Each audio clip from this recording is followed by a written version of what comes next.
Hello everyone, this is your Lecture-7 and today we are going to discuss our new topic that is curvature. So without any further delay start करते हैं curvature की definition से. The numerical measure of the sharpness of the bending of a curve at a point is called the curvature of the curve at that point. Suppose we have two curves, one is PQ and another one is LM. अब यहाँ पे जो मैंने दोनों curves consider की हैं P Q and L M, आप clearly observe कर सकते हो that L M is more curved as compare to P Q. L M curve ज़्यादा शार्पली बेंड हो रही है as compare to P Q. अब हम इस टॉपिक के अंडर इस प्रॉपर्टी को मेजर करना सीखने वाले हैं, property of being curved. Basically curvature is just the amount of bending of a curve at a point.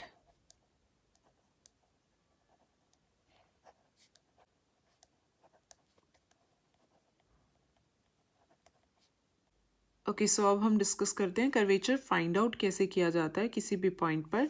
यहाँ पर मेरे पास एक कर्व है ए बी कर्व पर एक पॉइंट कंसीडर किया है पी. हमें कर्वेचर फाइंड आउट करना है at the point P. Curvature find out करने का मतलब amount of bending find out करनी है इस कर्व की at the point P. Amount of bending at P. अब कर्वेचर फाइंड आउट करने के लिए हम P के पास एक नेबरिंग पॉइंट चूज करेंगे. सपोज मैं यहाँ पर पॉइंट कंसीडर कर लेती हूँ Q. Let S be the length of the arc AP and PQ B delta S. Now here delta S is the length of arc PQ. यहाँ पर आप सिर्फ इसको ऑब्जर्व कर पाओ, अच्छे से समझ पाओ, इसलिए Q पॉइंट को काफ़ी दूर बनाया P से. Otherwise P and Q are very close points, neighbouring points हैं. Delta S is representing a very small value. अब अमाउंट ऑफ बेंडिंग निकालने के लिए एट द पॉइंट P हम टेंजेंट्स ड्रॉ करेंगे at P and Q. Now this is the tangent line at P and this is the tangent line at Q. Suppose ये है T1 and this is T2. अब मान लेते हैं कि T1 tangent line यहाँ पर एंगल बना रही है एक्स एक्सिस के साथ साई, और T2 जो है यहाँ पर साई प्लस डेल्टा साई. अब जैसे कि मैंने आपको बताया that P Q arc length is very small, delta S is very small value, so obvious है कि एंगल भी बहुत स्मॉल वैल्यू से चेंज होगा. अब एक्सटीरियर एंगल प्रॉपर्टी से यहाँ पर डेल्टा एस आ जाए, इस डेल्टा साई आ जाएगी वैल्यू. वर्टिकली ऑपोजिट एंगल्स तो यहाँ पर डेल्टा साई. अब ये टेंजेंट लाइंस के बीच में एंगल कितना है, डेल्टा साई. अब अमाउंट ऑफ बेंडिंग चेक करने के लिए at the point P we will check the rate at which this tangent line is turning as we travel along the curve. अब यहाँ पर ये रेट चेक करने के लिए हम चेक करेंगे the rate at which angle psi is changing. So basically we are going to study the rate of change of psi, rate of change of angle psi with respect to rate of change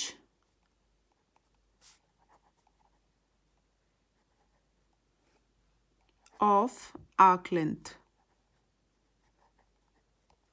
मतलब कि S. The amount by which the curve bends at P can be described in terms of rate at which tangent line is turning as you travel along the curve at P. और इस rate को major करने के लिए हम major करेंगे rate at which angle psi is changing, and this in turn can be measured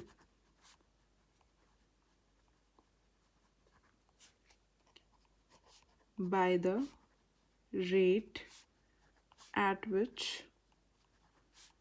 angle psi is changing at P. So the ratio delta psi over delta S that represents average rate of change in the angle in psi per unit of arc length along the curve. जब delta S zero को approach करेगा तो ये जिस limit को approach करेगी value, that is d psi over d s. We have learn this thing in 12th class. Delta S approaches to zero, delta psi over delta s. This represents rate of change of psi with respect to s, and this is the value of curvature at the point P.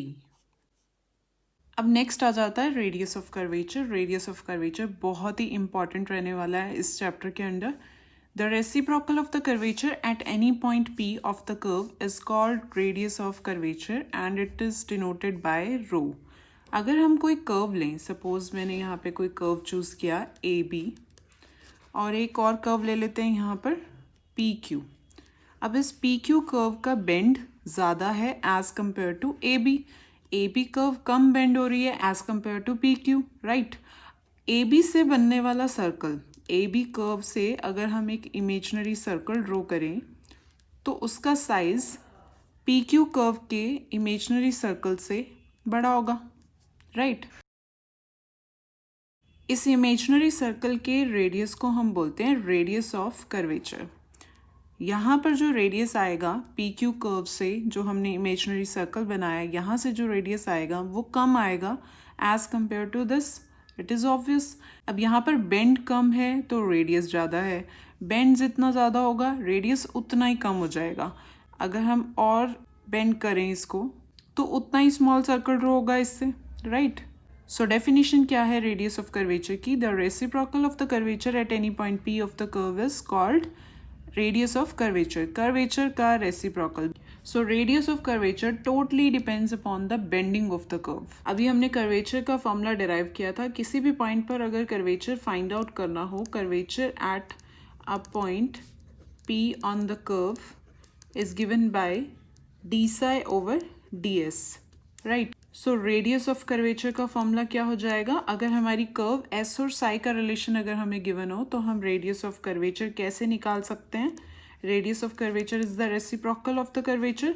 So rho is given by d s over d psi. बाकी हमेशा हम यही formula use नहीं करेंगे, सिर्फ S और साई के relation में यूज़ करेंगे. अभी आप बहुत सारे और फॉर्मूलाज सीखने वाले हो इस लेक्चर में फॉर रेडियस ऑफ कर्वेचर. अब अगर हम एक स्ट्रेट लाइन की बात करें तो स्ट्रेट लाइन तो बिल्कुल भी बेंड नहीं होती है. स्ट्रेट लाइन बेंड हो गई तो वो कर्व की फॉर्म नहीं ले लेगी. स्ट्रेट लाइन बेंड नहीं होती है, उसकी वजह से कर्वेचर क्या हो गया स्ट्रेट लाइन का? Zero, right. अगर हम एक सर्कल की बात करें तो सर्कल का कर्वेचर, सर्कल के हर पॉइंट पे जो बेंड है, कर्वेचर है, दैट इज सेम. सर्कल का बेंड हर तरफ से सेम होता है, कांस्टेंट होता है, हर पॉइंट पे सेम होता है. सो a circle is the curve whose curvature is constant at every point of it. and curvature को अगर निकालना हो किसी भी पॉइंट पर तो हम क्या कर सकते हैं? यहाँ पर curvature would be given by 1/r. Radius of circle जो भी होगा उसका रेसिप्रोकल कर्वेचर हो जाएगा और हर पॉइंट पे सेम होगा क्योंकि कांस्टेंट रहता है बेंड. सो दैट मीन्स अगर कोई कर्व एग्जिस्ट करती है जिसका कर्वेचर कांस्टेंट है, that curve is circle. It is always a circle. और कोई कर्व ऐसी नहीं है जिसका कर्वेचर कांस्टेंट रहे. अब यहाँ पर जो इमेजिनरी सर्कल ड्रॉ किया है इस कर्व से, जो ये कर्व से बनने वाला सर्कल है, उसको हम बोलेंगे circle of curvature. And radius is denoted by rho. इसको हम बोल रहे हैं रेडियस ऑफ कर्वेचर. जो इमेजिनरी सर्कल हमने बनाया कर्व से, उसका radius. And this is centre of curvature. अब हम radius of curvature find out करना सीखते हैं फॉर डिफरेंट फॉर्म्स. सो सबसे पहले आ जाता है radius of curvature for intrinsic equation of a curve.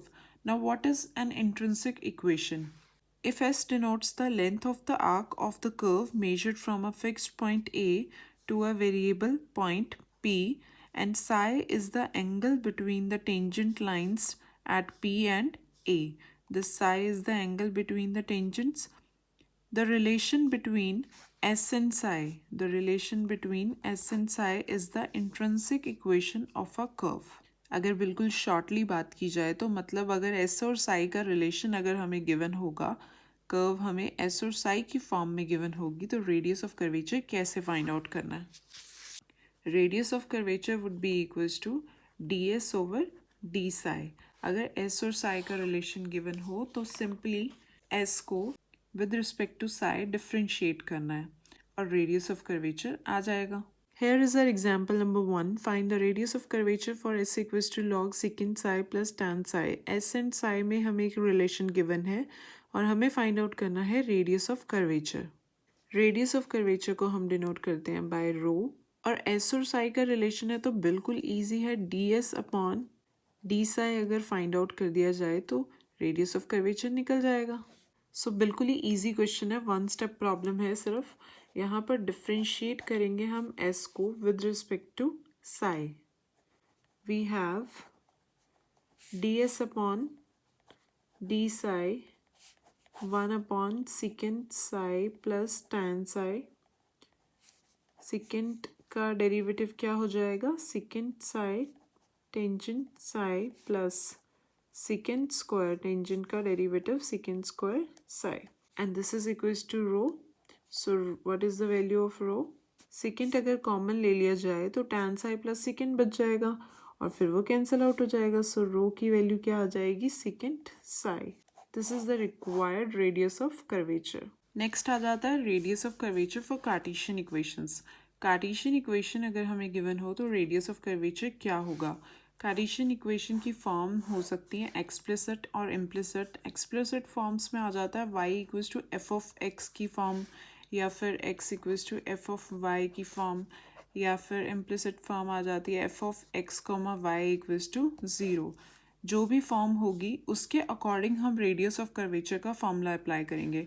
अगर y equals to f of x form है तो रेडियस ऑफ कर्वेचर होता है 1 plus y1 square raise to the power 3 upon 2 upon y2, where y2 is not equals to 0.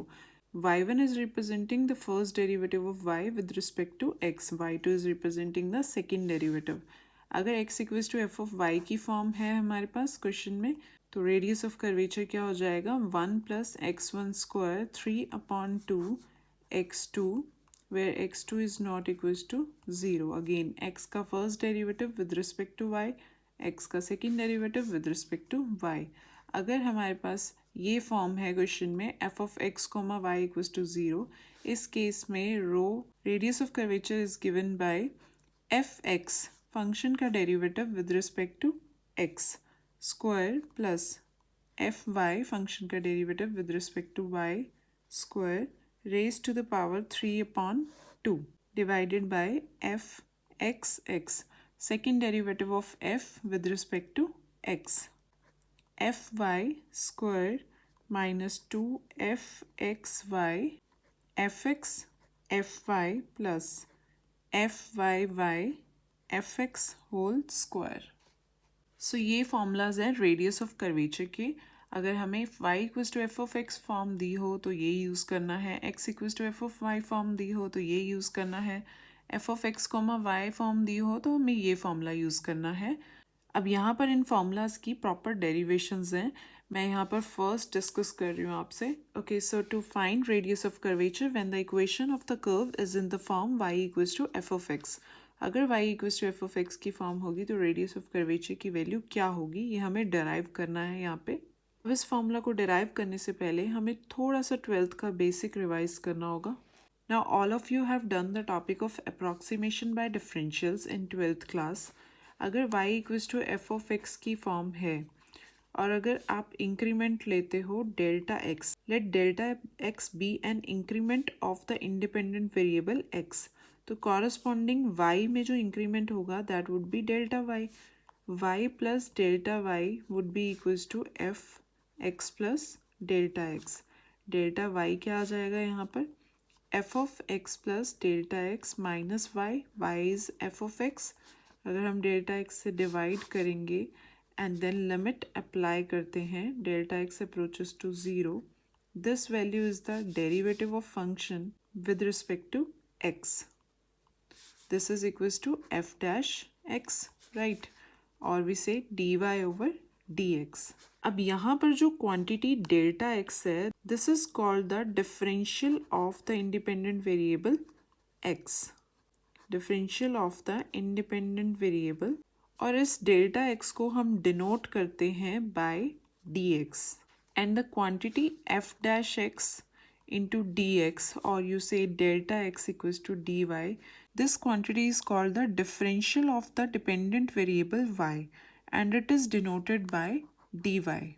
Suppose we have this curve AB. A point है, मान लेते हैं यहाँ पर x, y, and B point है x plus delta x, y plus delta y. Okay, dx is representing the differential of variable x and dy is representing the differential of variable y. dx तो delta x के equal ही होता है, but dy delta y के equal नहीं होता है. यहाँ पर आपको समझ में आ जाएगी ये बात. ये पॉइंट है यहाँ पर x और ये पॉइंट है यहाँ पर x plus delta x.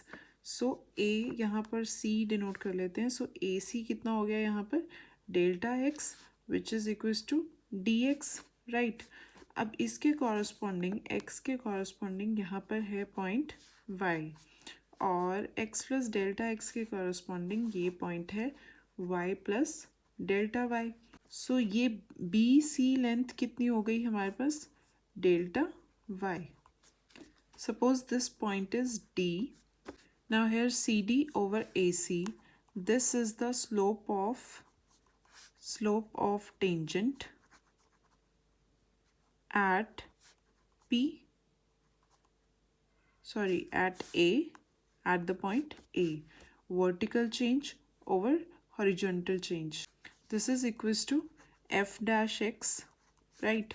So यहाँ से CD की वैल्यू क्या आ गई, f dash x into AC. AC is delta x, f dash x into delta x, और f dash x into delta x किसके इक्वल होता है, dy. So this CD is dy. So dy और delta y का relation अगर हम कहें तो dy is approximately equals to delta y. They are not equal. Delta x equals to dx. This is the actual change in x, and dy denotes the approximate change in y, denotes the actual change, and delta y denotes the actual change in y. यहाँ पर वैसे इस सब की discussion की ज़रूरत तो नहीं है. हम यहाँ पर ये ट्राइंगल कंसीडर करने वाले हैं. हमारा जो प्रॉब्लम हमें सॉल्व करना है रेडियस ऑफ कर्वेचर का, उसके लिए हम ये ट्राइंगल कंसीडर करने वाले हैं. This is dx and this is dy.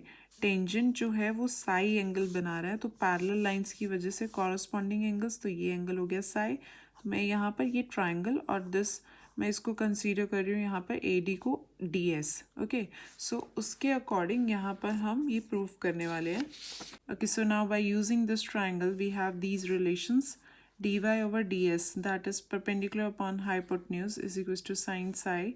Base upon hypotenuse is equals to cos psi, and dy over dx, that is perpendicular upon base, is equals to tan psi. Okay, so इस relation को use करके हम derive करेंगे रो की value. Angle psi is equals to tangent inverse dy over dx, which can be written as y1, where y1 is dy over dx. Mention कर लेते हैं क्योंकि यहाँ पर s के रिस्पेक्ट में भी डेरिवेटिव हो रहा है. सो यहाँ पर इसको डिफ्रेंशिएट कर लेते हैं with respect to x. We have d psi over dx. अब इसकी वैल्यू क्यों रिक्वायर्ड है, सबसे पहले तो यही सोचना चाहिए क्या निकालना है हमें, रो की वैल्यू क्या होती है, ds अपॉन डी साई. अब हमें रिक्वायरमेंट तो ds अपॉन डी साई की है, बट उसके लिए हम पहले डी साई ओवर dx निकाल रहे हैं, तो क्योंकि हम उसका यूज़ करेंगे. टेंजेंट इनवर्स y1, डेरिवेटिव क्या हो जाएगा, 1 upon 1 plus y1 square into y1 का derivative with respect to x differentiate कर रहे हैं तो y2 हो जाएगा, राइट. अब हमें ds अपॉन डी साई चाहिए वैल्यू, तो हम उसके लिए पहले डी साई ओवर ds निकाल लेते हैं. यहाँ पे D psi over ds would be given by dx x ds. D psi over dx की वैल्यू कितनी है, y1 square y2 and dx over ds is cos psi, right? अब cos psi किसके इक्वल होता है? cos psi is equals to 1 upon secant psi, that is equals to 1 upon root 1 plus tangent square psi, and tangent psi is equals to dy over dx, that is y1. So this value is equals to root 1 plus y1 square. So d psi over ds क्या आ जाएगा यहाँ से? d psi over ds would be y2 1 plus y1 square root 1 plus y1 square, y2 upon 1 plus y1 square raised to the power 1 raised to the power 1 upon 2. ये value क्या हो जाएगी? Power हो जाएगी 3 upon 2. And this is the value of d psi over d s. हमें क्या चाहिए? D s over d psi, तो रेसिप्रोकल लेना पड़ेगा. सो यहाँ से rho is equals to d s over d psi is equals to 1 plus y one square raise to the power 3 upon 2 upon y 2. ये आ गया हमारे पास formula for radius of curvature if equation is given in the form of y equals to f of x. अब आपको वो detail यहाँ पर नहीं देनी है, वो सिर्फ आपकी अंडरस्टैंडिंग के लिए था. आप ये ट्राइंगल ड्रॉ करना और इस तरीके से प्रॉपरली मेंशन करना डेरिवेशन को. Show that in the parabola y square is equals to 4ax, rho the radius of curvature at any point p is twice the part of the normal intercepted between the curve and the directrix, and also prove that rho square varies as sp cube where s is the focus. Okay, so आपको question समझाने के लिए मैंने एक rough diagram draw किया है यहाँ पर. This is the shape of the parabola y square is equals to 4ax. यहाँ पर फोकस मैंने यहाँ पर कंसीडर किया s a,0. This is the line of directrix. Directrix की इक्वेशन क्या हो जाएगी? x equals to -a, right. अब कोई p पॉइंट चूज कर लिया हमने यहाँ पर हम कंसीडर कर लेते हैं कोई पॉइंट p. अब क्वेश्चन में आपसे क्या पूछा गया है? The radius of curvature at any point p. p point पर रेडियस ऑफ कर्वेचर की जो भी वैल्यू होगी, अब यहाँ पर कार्टेशियन फॉर्म गिवन है इक्वेशन की, तो रेडियस ऑफ कर्वेचर हम इजीली फाइंड आउट कर सकते हैं. That radius of curvature rho is twice the, proof करना है हमें ये, is twice the part of the normal intercepted between the curve and the directrix. सबसे पहले तो पॉइंट पर नॉर्मल ड्रॉ करना पड़ेगा.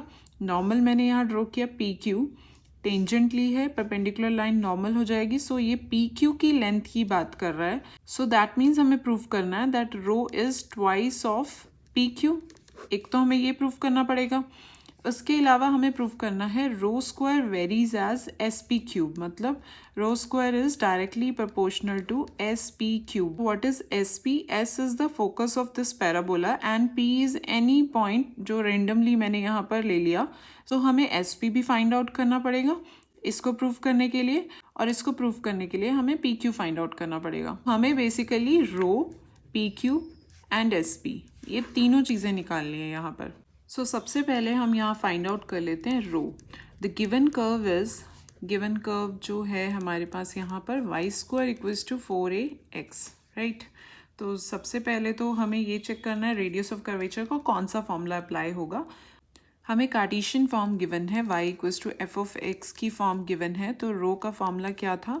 1 plus y1 square raise to the power 3 upon 2 upon y2.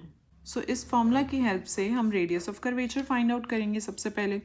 सो यहाँ से सबसे पहले फॉर्म को ट्रांसफ़र कर लेते हैं रूट ए एक्स इंटू 2. अब y1 की वैल्यू क्या आ जाएगी यहाँ से? y1 would be equals to 2 as it is 1 upon 2.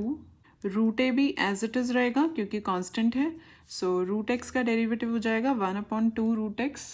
अब यहाँ पर हमारे पास y1 की वैल्यू क्या आ गई? Root a upon root x, right. y2 की वैल्यू क्या आ जाएगी?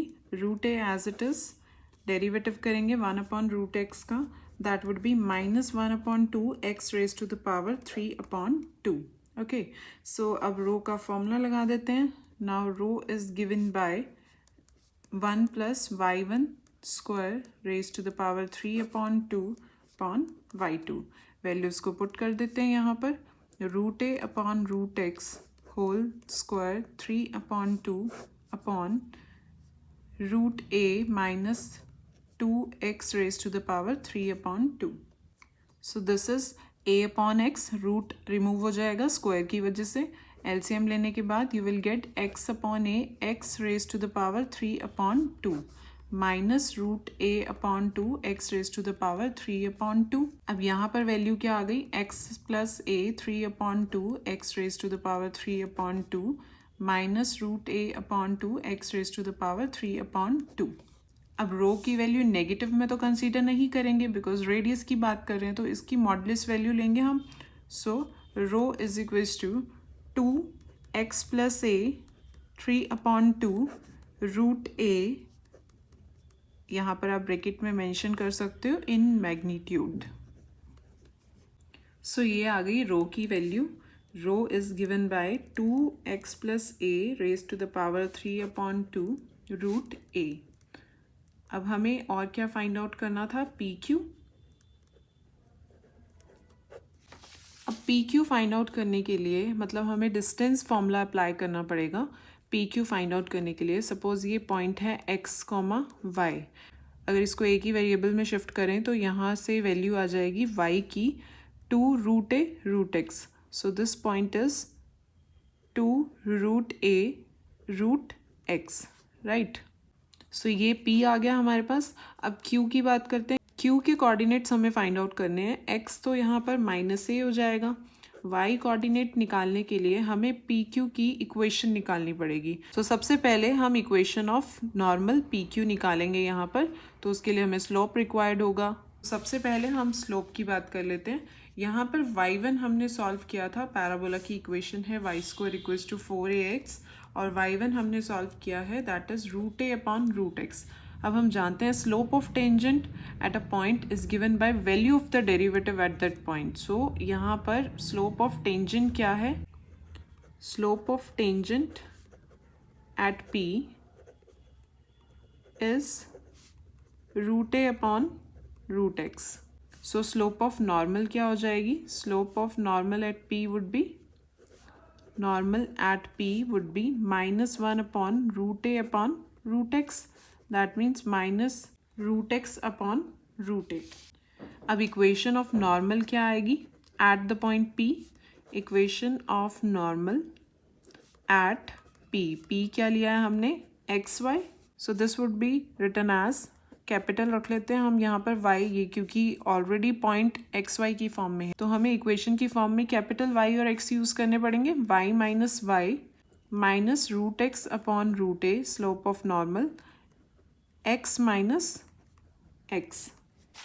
अब यहाँ पे हमारा टारगेट कौन है, y कोऑर्डिनेट। x कोऑर्डिनेट को हमने कैपिटल x से डिनोट किया हुआ है, तो ये y कोऑर्डिनेट यहाँ पर कैपिटल y है, तो हमें कैपिटल Y फाइंड आउट करना है यहाँ पर। सो कैपिटल Y क्या हो जाएगा, यहाँ से x को पुट कर देते हैं यहाँ पर माइनस ए, सो उससे इक्वेशन किस में कन्वर्ट हो जाएगी, root x upon root a minus a minus x root x upon root a plus x, y minus y is this.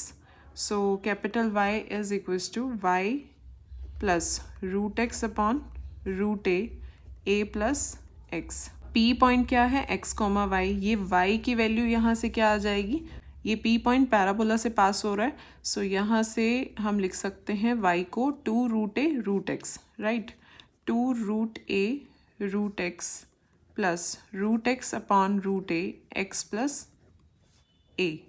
After taking the LCM you will get 2a root x plus root x a plus x root a, and this value is equals to 3a plus x root x upon root a. This is the value of y. So the point where the normal at p meets the directrix is given by minus a 3a plus x root x upon root a. अब हमारा next step क्या होगा, distance formula apply करेंगे, P Q निकालना है हमें, उसके बाद हम एस पी फाइंड आउट करेंगे। फॉर्मूला क्या होता है, root x2 minus x1 square plus y2 minus y1 square, बहुत यूज़ किया आपने। सो उस फॉर्मूला को हम अप्लाई करेंगे।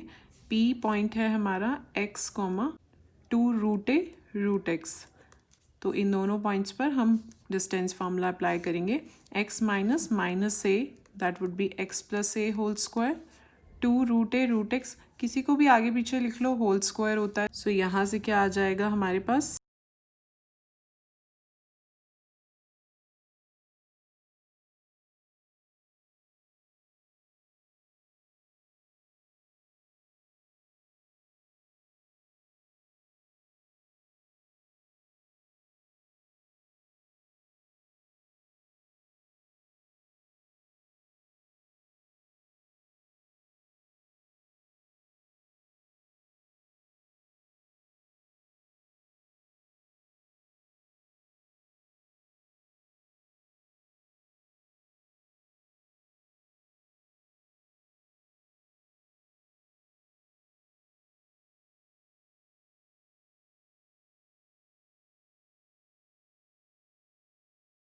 So after simplifying this, we get PQ equals to x plus a raised to the power 3/2 upon root a, and रो की value आई थी हमारे पास 2 टाइम्स x प्लस ए 3/2 रूट ए. आप यहाँ पर कंपेयर करो तो आपको यहाँ पर easily आप ऑब्जर्व कर सकते हो that row is twice the PQ.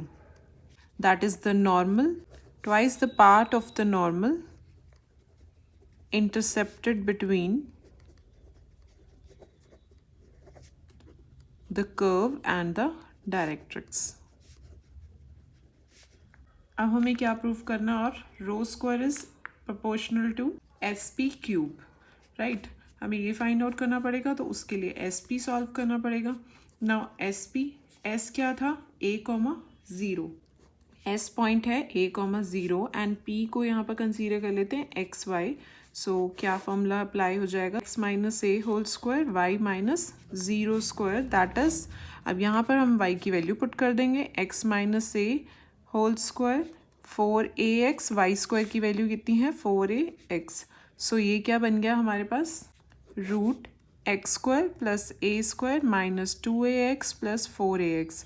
सो यहाँ पर क्या आ गया हमारे पास, x plus a whole square, this is x plus a. अब एस पी क्यूब की वैल्यू क्या आ गई यहाँ से, x plus a whole cube, and row square की वैल्यू कितनी है 4/a x plus a 3. So this is rho square equals to 4/a s P cube. So यहाँ से क्या प्रूव हो गया, rho square is directly proportional to S P cube. And with this our question is done. Okay, so next आ जाता है हमारे पास parametric equations. हो सकता है हमें कर्व की पैरामेट्रिक इक्वेशंस गिवन हो और रेडियस ऑफ कर्वेचर हमें पूछा हो. तो इक्वेशंस, पैरामेट्रिक इक्वेशंस, जब एक्स और वाई दोनों फंक्शंस हैं टी के, और यहाँ पर rho is equals to, formula क्या है, x dash square plus y dash square raise to the power 3/2 x dash y double dash minus y dash x double dash. और यहाँ पर एक्स डैश का मतलब है d x over d t, same y dash का मतलब है d y over d T, second derivative D square x by D T square. अब ये फॉर्मूलाज की डेरिवेशंस मैं नहीं करवा रही हूँ, आपको नहीं डिस्कस कर रही हूँ इन लेक्चर्स में, बहुत लेंदी हो जाएगा. अदरवाइज एक एक डेरिवेशन को अगर हम डिस्कस करेंगे तो बहुत लेंदी हो जाएगा. नेक्स्ट हमारे पास है radius of curvature when x and y are given as functions of s. हमें एक्स और वाई अगर एस के फंक्शंस गिवन हो, एस क्या है यहाँ पे, the length of an arc measured from a fixed point in the curve. इस केस में फॉर्मूला क्या होगा, rho square is equals to d x upon d psi square plus d y upon d psi square. ये तो साई की form में हो गया. हम एस के फॉर्म में भी यहाँ पर हमारे पास है फॉर्मूला, वैसे तो ये बहुत कम यूज़ होते हैं. 1/रो square d square x by d s square whole square d square y over d s square whole square. Next problem is find the radius of curvature for the curve x equals to a cos cube theta, y equals to a sin cube theta. अब हमें curve की parametric equations given है. Parametric equations के लिए क्या formula discuss किया था हमने रेडियस ऑफ कर्वेचर का. Radius of curvature is given by x dash square plus y dash square 3/2 x dash y double dash minus x double dash y dash.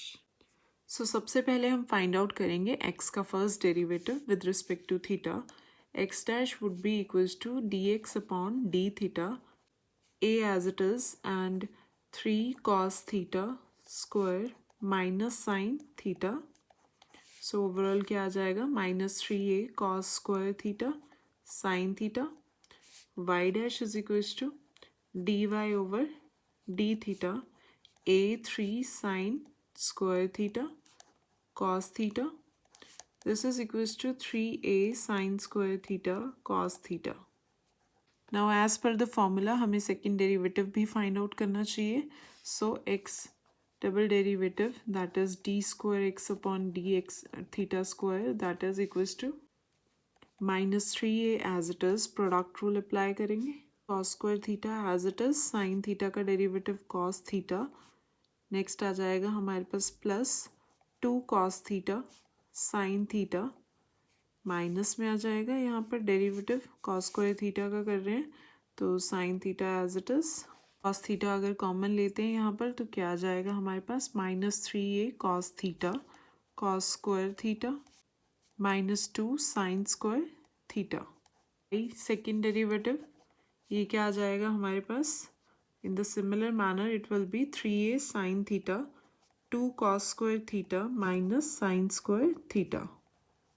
अब बस हम इन चारों वैल्यूज़ को फॉर्मूला में पुट कर देंगे। Now rho would be equals to, rho is equals to 9a square, square करना पड़ेगा, एक्स डैश स्क्वायर निकालना है हमें, 9a square cos 4 theta sine square theta plus again y dash का स्क्वायर यहाँ पर लेंगे, 9a square sine 4 theta cos square theta raise to the power 3/2। X dash और वाई डबल डैश का product करना पड़ेगा यहाँ पर, सो ये क्या हो जाएगा, -9a square cos square theta sine square theta 2 cos square theta minus sine square theta minus, अब यहाँ पे न्यूमरेटर से भी 9a square cos square theta sine square theta common आ जाएगा और नीचे यहाँ पे डिनोमिनेटर से भी 9a square cos square theta sine square theta easily common आ जाएगा। सो कॉमन लेने के बाद ये इक्वेशन आ चुकी है अब हमारे पास, यहाँ पर cos square theta plus sine square theta 1 है, पुट करने के बाद ये वैल्यू होने वाली है 1, 2 cos square theta minus cos square theta that is cos square theta, 2 sin square theta minus sin square theta that is sin square theta। तो ये कंप्लीट वैल्यू क्या बनने वाली है, cos square theta plus sin square theta that is 1। सो ये quantity भी 1 है, ये क्वांटिटी भी 1 है। अब अगर आप इसे ऑब्जर्व करो, 9a square sine square theta cos square theta power है 3/2 और इसकी पावर है 1, बेस सेम है, डिवीजन है, पावर्स सब्ट्रैक्ट हो जाएंगी। सो ये माइनस साइन हम न्यूमरेटर में शिफ्ट कर देते हैं, 9a square sine square theta cos square theta raise to the power 3/2 -1, बस ये टर्म बचने वाली है हमारे पास। सो ये आ गया हमारे पास -9a square sine square theta cos square theta raise to the power 1/2 और अब ये वैल्यू आ जाएगी हमारे पास -3a sine theta cos theta.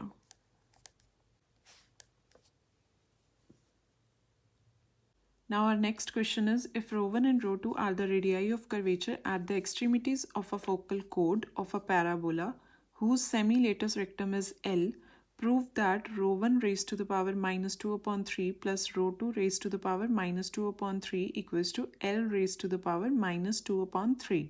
Again a question on parabola। parabola की फोकल कोड यहाँ पर कंसीडर करनी है, उसके एक्सट्रीमिटीज़ पर मतलब कि एंड पॉइंट्स पर रेडियाई ऑफ कर्वेचर निकालना है हमें, that is denoted by ρ1 and ρ2 और हमें प्रूव करनी है ये इक्वेशन। अब फोकल कोड का क्या मतलब है, a code of the parabola which passes through the focus, right, a code of the parabola which passes through the focus point. सो मैंने यहाँ पर ये कोड कंसीडर कर लिया है, सपोज ये पॉइंट है P एंड ये पॉइंट है Q, हमें एंड पॉइंट्स पर मतलब कि P एंड Q पर रेडियाई ऑफ कर्वेचर निकालना है। सपोज ρ1 वैल्यू है at P and suppose ρ2 is the value at Q, हमें दोनों पॉइंट्स पर रेडियाई ऑफ कर्वेचर सॉल्व करना है। एक बार फिर से रीड कर लेते हैं question. If ρ1 and ρ2 are the radii of curvature at the extremities of a focal code, focal code की एक्सट्रीमिटीज क्या माने हैं हमने, P and Q, PQ is the focal code hair जो हमने कंसीडर किया है, whose semi latus rectum. What is latus rectum, latus rectum is the perpendicular line segment which passes through the focus, perpendicular line segment को latus rectum बोलते हैं। अब semi latus rectum है L and latus rectum क्या होता है parabola का, 4a, semi latus rectum क्या हो जाएगा 2a which is equals to L here given है हमें, राइट। अब हमें radii of curvature P and Q पर चेक करना है, तो P एंड Q हमें कुछ ना कुछ कोऑर्डिनेट्स इसके भी कंसीडर करने पड़ेंगे और पैराबोला के केस में अगर कोऑर्डिनेट्स कंसीडर करने हैं किसी भी पॉइंट के, सो सबसे बेस्ट वे सिंपलेस्ट वे क्या होता है, AT square 2AT, the parametric equations, x equals to 80 square, y equals to 280. These equations together represents the parabola y square equals to 4ax, where t is the parameter. ये दोनों equations मिलके parabola की ये equation को represent करते हैं, where t being the parameter. t की value change होती जाएगी, पॉइंट चेंज होता जाएगा. यहाँ पर सपोज मैं यहाँ पर p कंसीडर कर लेती हूँ. अगर 80 स्क्वायर 280, यहाँ पर t को ले लेते हैं t1 और q पॉइंट के लिए हम यहाँ पर कंसीडर कर लेते हैं at2 स्क्वायर कॉमा 2at2. यहाँ पर हमने t को कंसीडर कर लिया है t1 एंड यहाँ पर हमने कंसीडर कर लिया है t को t2. अब ये एंड पॉइंट्स फोकल कोड के हैं. सो फोकल कोड के पॉइंट्स अगर हैं तो एक प्रॉपर्टी और है यहाँ पर, t1 एंड t2 का प्रोडक्ट -1 के इक्वल होगा. अब इन सारे रिजल्ट्स को हम यहाँ पर यूज़ करने वाले हैं. तो पहले ही मैंने रिकॉल करवा दिया एक बार. सबसे पहले जो भी कंडीशंस गिवन है उसके अकॉर्डिंग रो की वैल्यू फाइंड आउट करते हैं.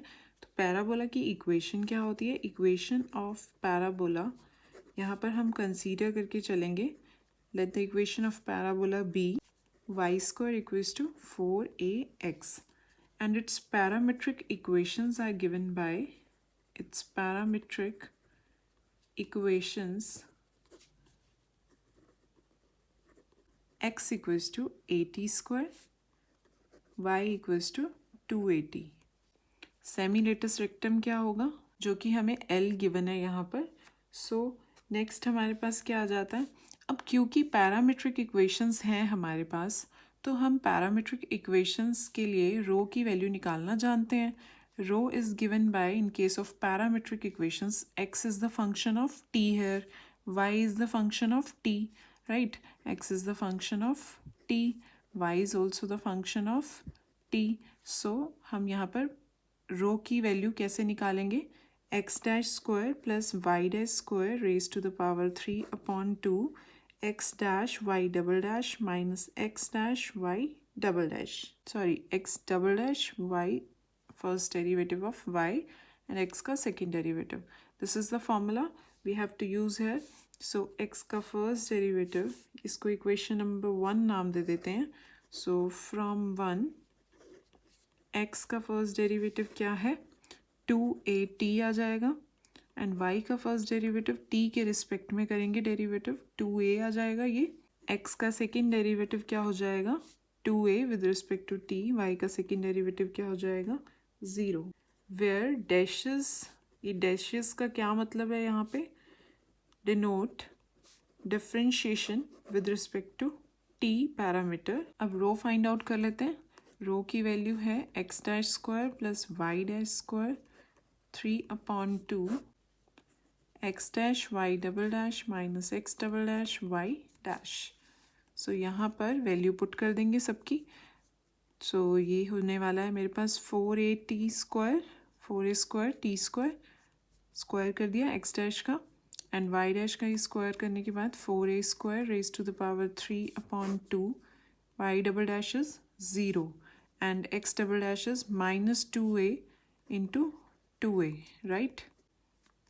डिवाइड में क्या है यहाँ पर? 4a स्क्वायर, और न्यूमरेटर में हमारे पास क्या है? 4a स्क्वायर कॉमन आ जाएगा. 1 plus t square raise to the power 3/2 and raise to the power 3/2.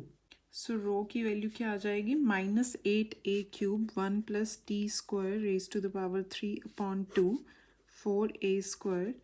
a square से a³ कैंसिल हो जाएगा, ये आ जाएगा -2a. अगेन ये वैल्यू आ गई है -2a 1 plus t square raise to the power 3/2 and rho is equals to 2a 1 plus t square raise to the power 3/2 in magnitude, right. So 2a की value कितनी है? l. तो हम इसे l की फॉर्म में लिख सकते हैं. वैसे भी हमारी जो कैलकुलेशन लास्ट में जो इक्वेशन चाहिए वो l की फॉर्म में है, राइट. सो यहाँ पर ये आ गई हमारे पास रो की वैल्यू. अब यहाँ पर हमें रेडियाई ऑफ कर्वेचर चाहिए. रो 1 एंड रो 2 हमें चाहिए and points of focal code पे, राइट. सो हमने यहाँ पर क्या कंसीडर किया है? पी एंड क्यू 2 पॉइंट्स लिए हैं. 2 पॉइंट्स हमने कंसीडर कर लिए थे. एक्सट्रीमिटीज मतलब कि end points of a focal code of the parabola, and we know that t1 t2 is equals to -1. also यहाँ पर रो 1 की वैल्यू हम निकालें, अगर रेडियाई ऑफ हम इसे ले रहे हैं radius of curvature eight the point P, right. अब रेडियस ऑफ कर्वेचर है L into 1 plus t square. T is the parameter और यहाँ पर पैरामीटर क्या है, T की वैल्यू कितनी है T1. सो ये क्या आ जाएगा L1 plus T1 square 3/2. Okay. रो 2 की वैल्यू क्या आ जाएगी, rho 2 is denoting radius of curvature eight Q. ये आ जाएगा, यहाँ पर T2 है वैल्यू, सो ये आ जाएगी हमारे पास रो 2 की वैल्यू. अब हमें जो यहाँ पर प्रूव करना है उसमें हम लेफ्ट हैंड साइड को कंसीडर करेंगे, वैल्यूज पुट करेंगे रो 1 एंड रो 2 की, then we will get this value rho 1 raise to the power -2/3 plus rho 2 -2/3. Rho 1 and rho 2 की वैल्यू यहाँ पर पुट करेंगे L1 plus T1 square 3/2 -2/3. L1 plus T2 square 3/2 raised to the power -2/3. So L raised to the power -2/3, L raised to the power -2/3 common ले लेते हैं यहाँ पर, और ये यहाँ पर क्या होने वाला है 1 plus T1 square, this gonna be -1 plus 1 plus T2 square raised to the power -1. है ना एकदम easy calculation. L raised to the power -2/3 1/1 plus T1 square लिख सकते हैं, because raise to the power -1 है, रेसिप्रोकल हो जाएगा, पावर पॉजिटिव हो जाएगी, T2 स्क्वायर, राइट. अब हम यहाँ पर यूज़ करेंगे T1 T2 इक्वल्स टू -1. इस रिजल्ट को यहाँ पर मैं T2 को पुट कर देती हूँ -1/T1. So this will be -2/3 1 plus T1 square 1 plus minus square. So ये हमारे पास क्या आ जाएगा L -2/3 1 plus T1 square plus T1 square 1 plus T1 square, right.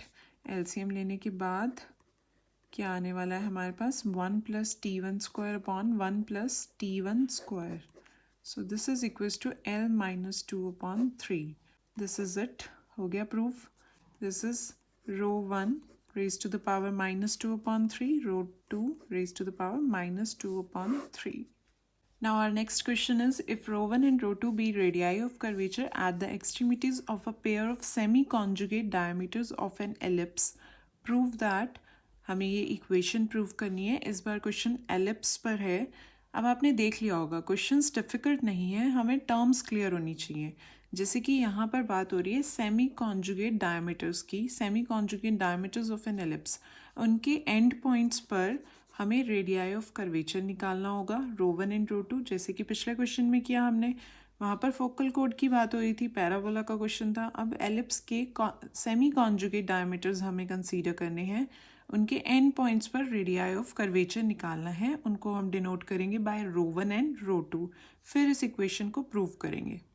अब सेमी कॉन्जुगेट डायमीटर्स क्या होते हैं. डायमीटर का क्या मतलब है, a line passing through the centre of the ellipse. Diameter क्या होगा, एक लाइन जो कि सेंटर से पास हो, जैसे कि ये डायमीटर है P dash, D dash is also the diameter. Semi conjugate, semi के बारे में भी बात करते हैं. कॉन्जुगेट डायमीटर्स क्या होते हैं, दो डायमीटर्स हमें कंसीडर करने हैं. Two diameters are said to be, two diameters obviously ellipse के are said to be conjugate. अब definition क्या है conjugate diameters की, if each bisects the chord parallel to the other.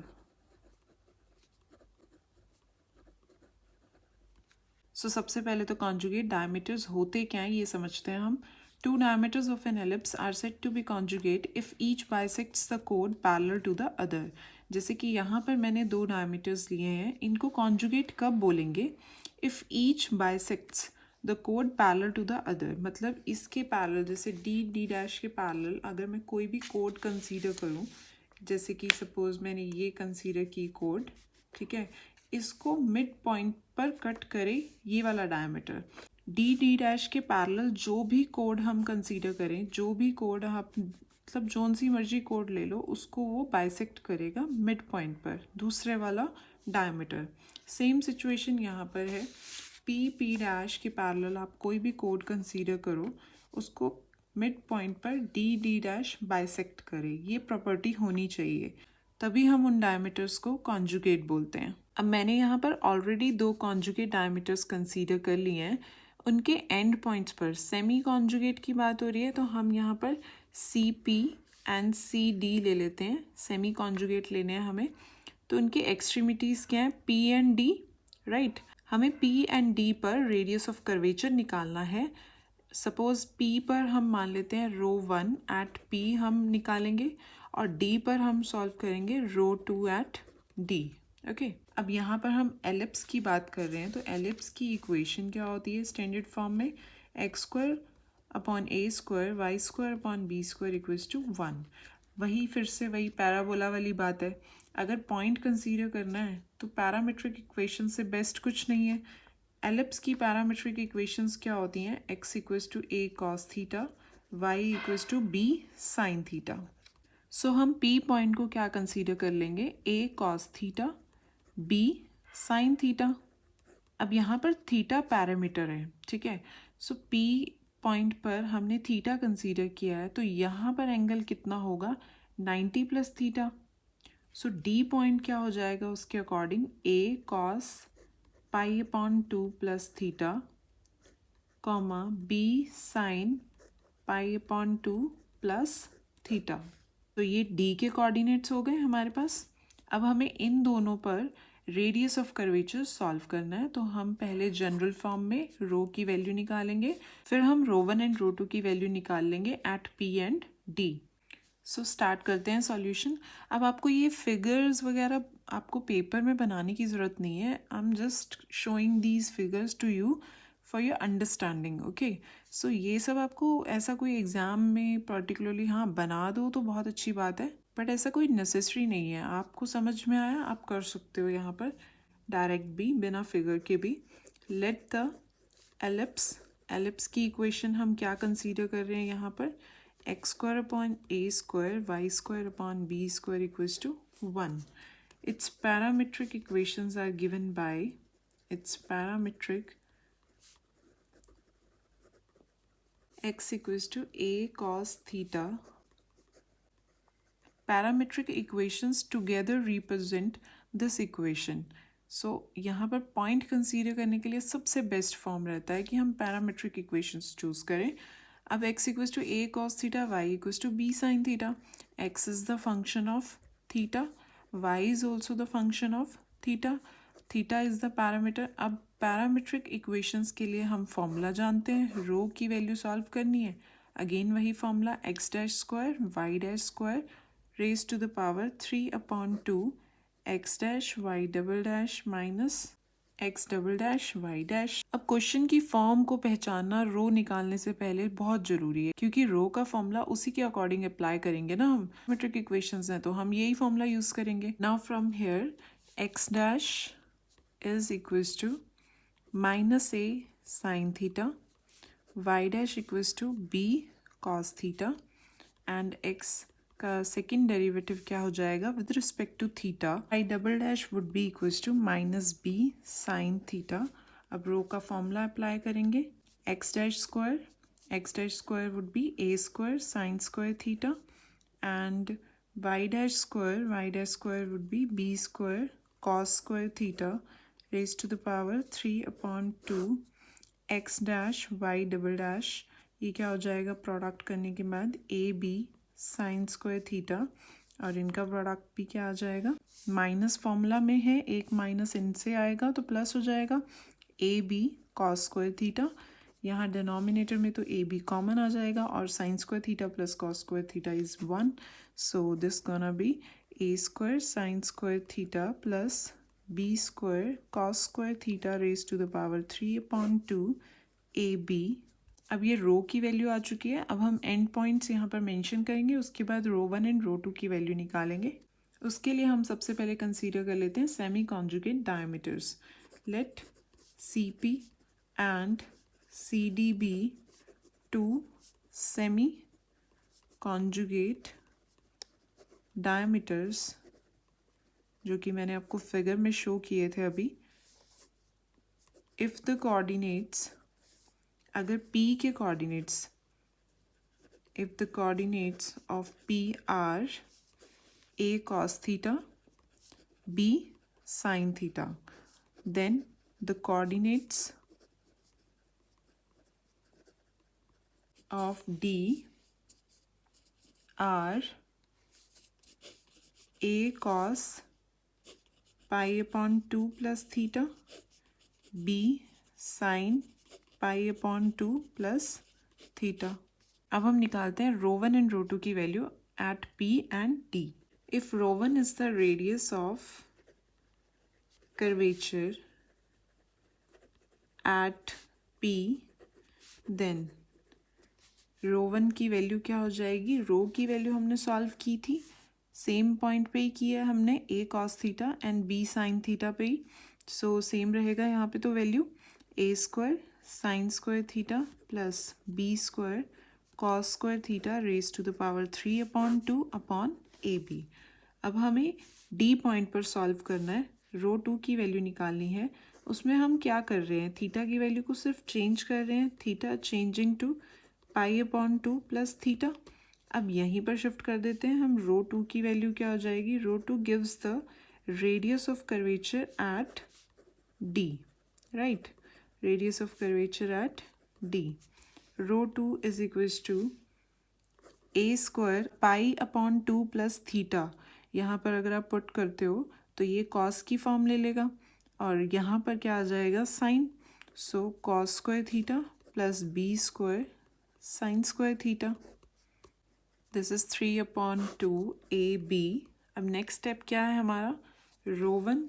अब हमें कंसीडर करनी है left hand side. Left hand side क्या थी? रो 1 raised to the power 2/3 plus rho 2 raised to the power 2/3 into AB 2/3. This was the left hand side. अब यहाँ पर values put करेंगे। वैल्यूज़ पुट करने के बाद देखते हैं क्या बनता है। यहाँ पर 2/3 है पावर, यहाँ ऑलरेडी पावर 3/2 है। So a square sine square theta plus b square cos square theta. अब यहाँ पर 3/2 पावर है 2/3, तो पावर क्या हो जाएगी? 1। ए बी पर पावर अप्लाई हो जाएगी, ए बी पर क्या पावर आ जाएगी? 2/3 and plus a square cos square theta plus b square sine square theta. यहाँ पर भी पावर है 3/2, 2/3 अप्लाई करेंगे तो 1 हो जाएगी पावर। डिनोमिनेटर में क्या आ जाएगा? A b 2/3, product a b 2/3। अब यहाँ पे एलसीएम लेंगे तो ए बी 2/3 आ जाएगा, सो इससे कैंसिल आउट हो जाएगा ये। अब ए स्क्वायर कॉमन लेंगे तो sine square theta plus cos square theta आने वाला है यहाँ से, plus cos square theta. B square भी कॉमन लेंगे तो क्या आ जाएगा? Cos square theta plus sine square theta. This is 1, this is 1, so we get a square plus b square. यही तो प्रूव करना था। Now this was all about today's lecture. Curvature का टॉपिक आई होप आपको समझ में आया अच्छे से। नेक्स्ट लेक्चर में हम radius of curvature find out करेंगे for polar curves, pedal equations, polar tangential equations. So इसको आप अच्छे से स्टडी करो तब तक।